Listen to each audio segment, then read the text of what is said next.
My name is Alyssa Johnson. I'm 23 years old, and I've been working at my father's company. I'm also married to Nathan, who's 29, and we've been together for 2 years.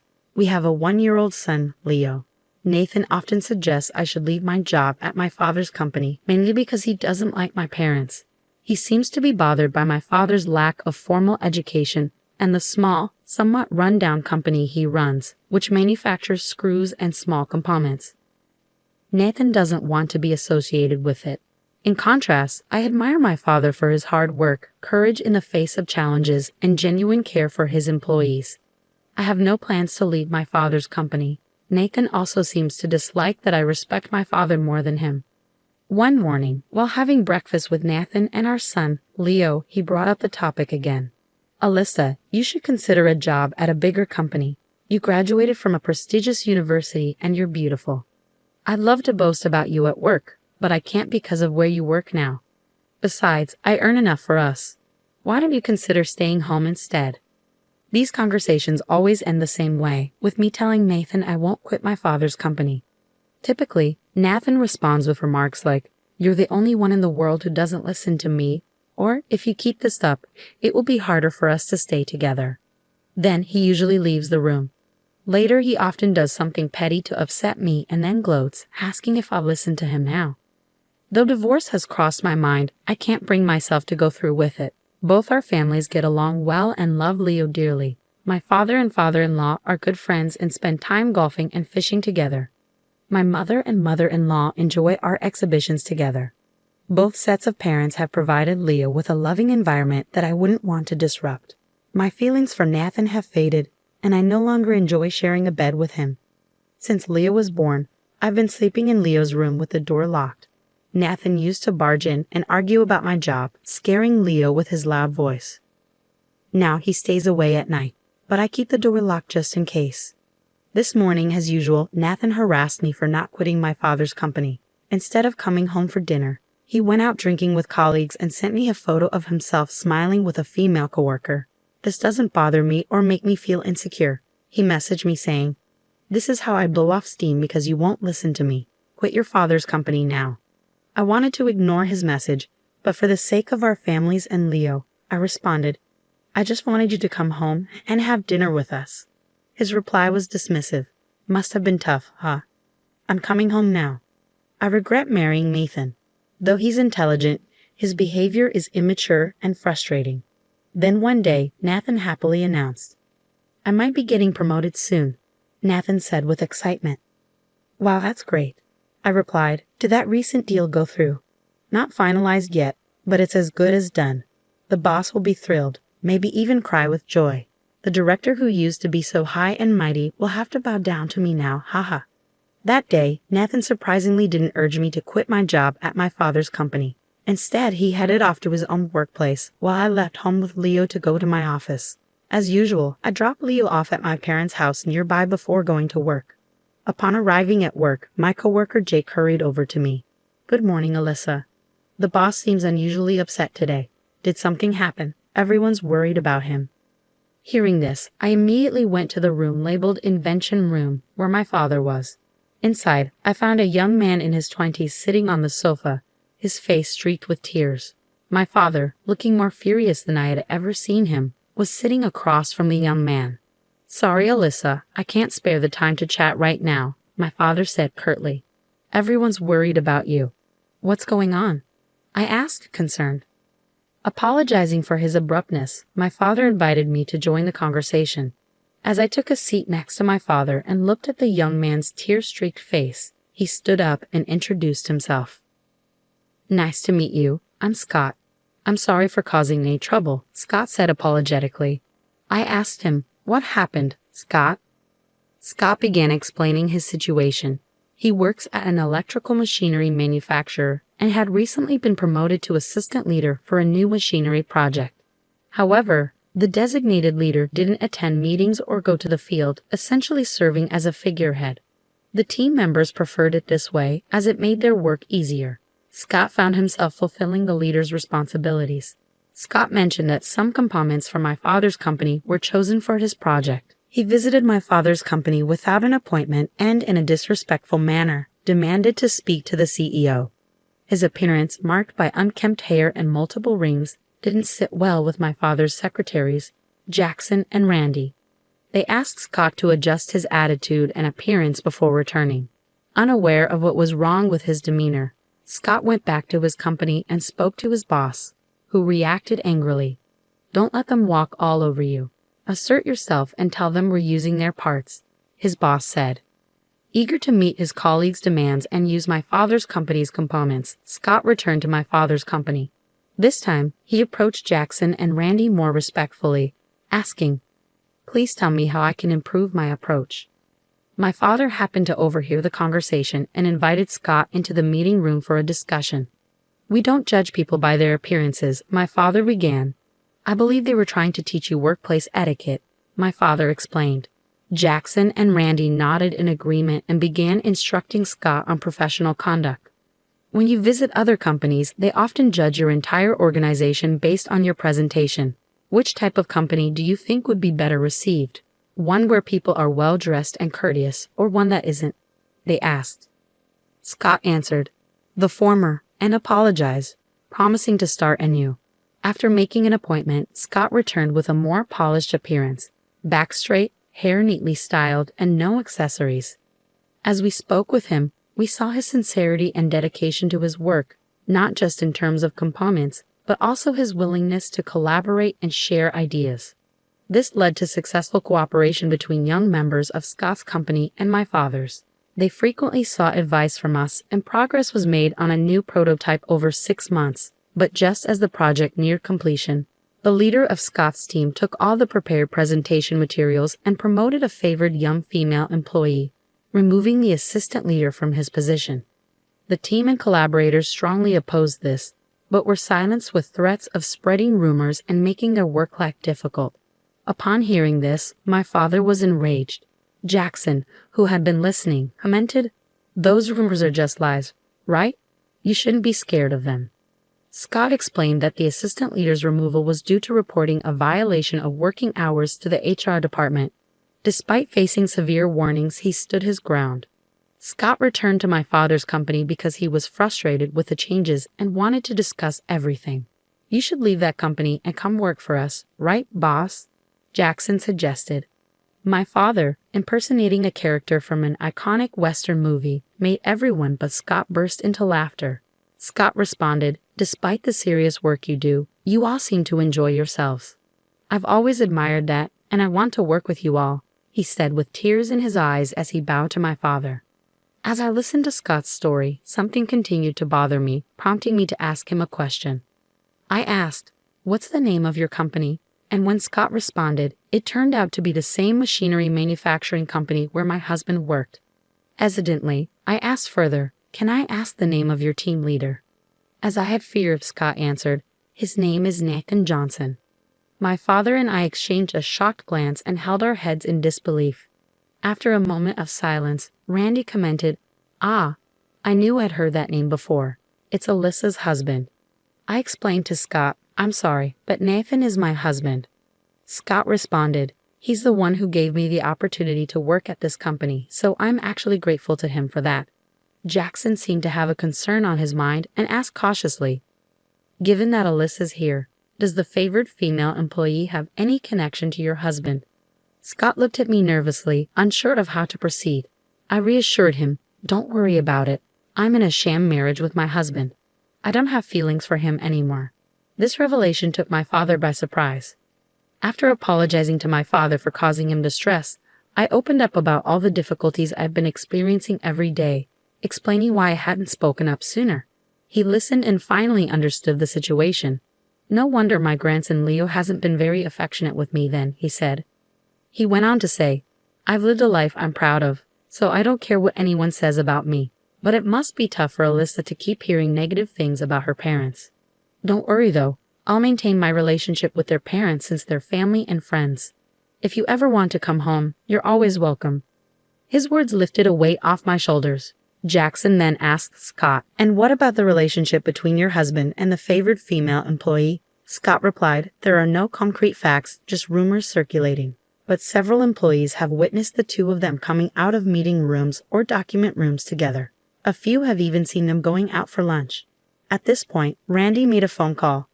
"Hey, I have a situation I'd like you to investigate. Can you come to the office right now?" He asked the person on the other end of the line. Once he hung up, he said, "I'm going to have a friend from a private investigation agency look into this." Jackson then picked up the phone and started dialing, saying, "Hello. I need a lawyer who specializes in divorce cases involving infidelity. Can you come to the office right now?" "Thanks," Jackson said into the phone. As Jackson and Randy made progress with their calls, my dad chuckled and said, "Your ability to take swift action is one of your greatest strengths." Scott offered to keep a close watch on Nathan and the favored female employee for the time being. Everyone then returned to their respective work areas, and my father reassured the concerned employees by saying, "I'm sorry for causing you all worry. But it looks like we can find humor in the situation now. Thank you as always." The employees' smiles returned, and the usual lively atmosphere was restored in the workplace. My father approached me and asked, "May I discuss the recent events with your in-laws?" I responded, "I just want you to encourage them to continue visiting and showering Leo with affection as they always have." By early afternoon, the private detective and the lawyer arrived to discuss our future plans in the planning room. The meeting's contents were shared with everyone present, and it was decided that Jackson, who had returned to the company, would relay the meeting's details to me after work. When I went to pick up Leo from my parents' house, I explained the situation from my perspective, apologizing for not revealing my husband's true nature sooner. I felt guilty for trampling on my parents' beliefs that my marriage was happy. My mother, instead of being upset, seemed relieved. "Now we need to prepare a room for my daughter and grandson," she said, smiling. She remembered the disdainful look my husband had given my father's company when he first saw it and had suspected he wasn't a good man. "I wish you had told me sooner." The next day, Jackson received a call from Scott on his smartphone.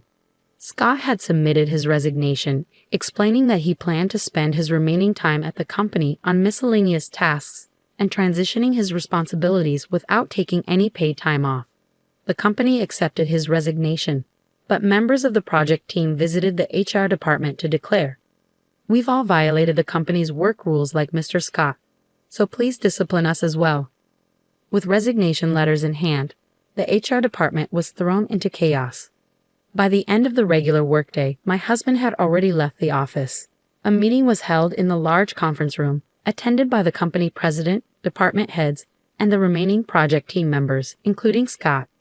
It was revealed that my husband, the team leader, had not attended any meetings or been present at work, nor had he contributed to the project. Instead, he took credit for the work the team had completed, removed Scott from his role as assistant leader, and replaced him with a favored female employee. The company president expressed deep regret at the situation if the allegations were true. Scott suggested that no immediate action be taken until all evidence was gathered. Since the sister-in-law of one of the company's clients was conducting an investigation using a private detective, it was proposed that nothing be said to my husband without concrete evidence. The company agreed to wait for the evidence and then question my husband before deciding on disciplinary action.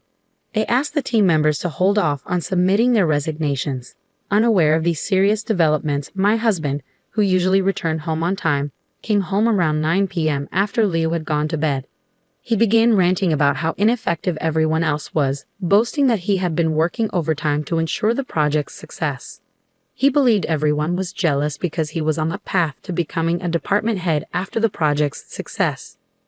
Knowing the truth, I couldn't help but chuckle at his delusions. In his good mood, I offered him a few compliments, which I didn't really mean. He seemed to relish imagining himself as the future department head, basking in the admiration and envy of others. My husband kept grinning, fueled by his fantasies. Meanwhile, at work, Scott's plan was set in motion. The team members began to shower my husband with continuous praise. "Mr. Department Head," they teased, "not quite yet, but the CEO seems very optimistic about the project."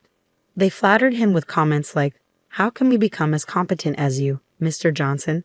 My husband was overjoyed and caught up in his newfound popularity, becoming increasingly less guarded. Then, as planned, we managed to capture videos of his affair with a female employee using hidden cameras in the document and conference rooms. In just 5 days, the detective agency and Scott amassed substantial evidence of his infidelity. All that remained was to prove my husband hadn't created the project documents himself. This task was straightforward. Scott had saved the documents on a USB drive, which would clearly expose the truth if the company questioned him and my husband about their contents. Scott and other team members submitted all the evidence to the company. Unaware of any of this, my husband returned home in high spirits. He launched into his fantasies, saying, "I'm definitely going to be named department head." The CEO had a long conversation with the current head, and then the head looked at me. He must have told him, "I'd rather have Mr. Johnson's head in charge than any incompetent person." He continued his daydreams. "This will widen the gap between your father's company and mine even more. You should quit your job and become a full-time housewife. You'll be the wife of a department head," he said. I responded loudly, feigning anger. "Your parents would be furious if they knew you were mocking mine. You'd have their close friends. I take pride in my work and enjoy it. I'm not quitting." My husband snapped back, "Never invite your parents to our family events again. If you don't like it, get out. I'll have women lining up for me once I become department head." When I asked if he was certain, he retorted, "What do you mean? Don't contact me again." So I replied, "All right, I'll leave," and had him sign the divorce papers I prepared. The next morning, I watched him leave for work in silence. Then I called my father to help me move. As my father, his coworkers, and I loaded our belongings onto a truck, my in-laws arrived offering their assistance. "We came to help," they said, and we exchanged apologies.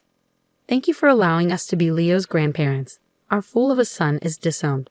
We're counting on you now," Alyssa, they said, bowing their heads. I held their hands and bowed in return, expressing my gratitude. My father said, "Let's hurry and move everything so we can relax at home," to which my father-in-law agreed. "Let's do that," as they both continued to help with the move. Once we finished the move, in front of my parents and in-laws, I showed them the signed divorce papers and explained that I was parting ways with my husband. My in-laws repeatedly apologized, but my father reassured them, saying, "Let's keep getting along, Ken," and gave my father-in-law a friendly pat on the knee. My mother chimed in, "Mary, let's continue our embroidery sessions together. There's an art exhibition next week. Let's go." She gave my mother-in-law an affectionate pat on the knee. "Ken, Mary, why don't you stay at our house tonight for some drinks?" My father offered, bringing out the beverages. My father-in-law accepted.